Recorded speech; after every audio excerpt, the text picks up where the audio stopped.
sesuatu itu dengan yang lebih baik.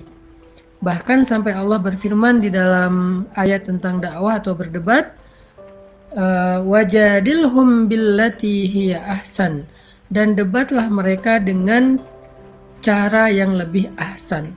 Kalau mereka mendebat kita dengan ngata-ngatain kita, dengan ngejelekin kita, dengan menghina kita, maka balaslah ucapan mereka dengan kalimat-kalimat yang mulia, kalimat-kalimat yang terpuji. Itu ajaran Islam. Kalau mereka nggak menafkahi kita, balaslah dengan kita menyantuni mereka di usia tua mereka. Kalau suami marah-marah, balas mereka dengan kita malas memaafkan, kita malah bersikap lemah lembut.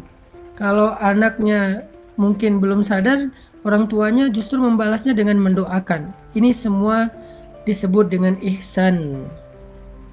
Ini semua disebut dengan ihsan. Jadi membalas satu kebaikan, membalas satu keburukan dengan kebaikan. Nah, jadi kalau yang tadi ada yang nanya gimana sikap kita terhadap ayah yang gak menafkahi sejak kecil, maka sikap yang terbaiknya adalah berbuat ihsan.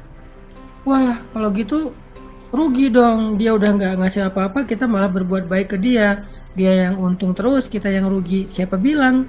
Kalau kita berakadnya dengan Allah, gak ada ruginya. Karena kata Allah di dalam surat Ar-Rahman, hal jazaul ihsan illal ihsan wallahu yuhibbul muhsinin. Adakah balasan satu ihsan kecuali ihsan yang lain? Kalau kita berbuat ihsan kepada makhluk, nanti Allah yang akan berbuat ihsan kepada kita. Dan Allah kalau berbuat ihsan itu nggak tanggung-tanggung, nggak ngitung-ngitung. Ini nih kalau kita semua balikin ke akidah, ke iman, itu memang semuanya nggak ada yang rugi sih. Makanya saya bilang belajar iman itu penting banget. Belajar iman itu bukan belajar teori, bukan belajar teologi. Belajar iman itu belajar hidup. Karena semua yang dilakukan oleh mukmin itu dasarnya adalah imanan wahtisaban, bukan ria'an nas atau sum'ah, bukan pengen pamer kepada manusia atau pengen memperdengarkan kepada manusia, bukan, tapi imanan wahtisaban, karena iman dan karena berharap yang terbaik di sisi Allah. Jadi kalau kita yakin kepada Allah dan berharap yang terbaik dari sisi Allah, maka nggak rugi berbuat ihsan. Orang berbuat buruk kepada kita, kita berbuat baik kepada dia, Allah yang akan lebih berbuat baik kepada kita. Jadi nggak ada yang rugi. Nggak mungkin kalau kita melakukannya karena Allah. Jadi yang tadi, coba balas kekurangan ayahnya dengan kebaikan dan bakti dari anak. Nanti Allah yang akan mengganti semua ihsan kita dengan ihsan yang lebih besar di sisi Allah. Pakai aja deh prinsip ayat yang di Ar-Rahman itu, hal jazaul ihsan illal ihsan.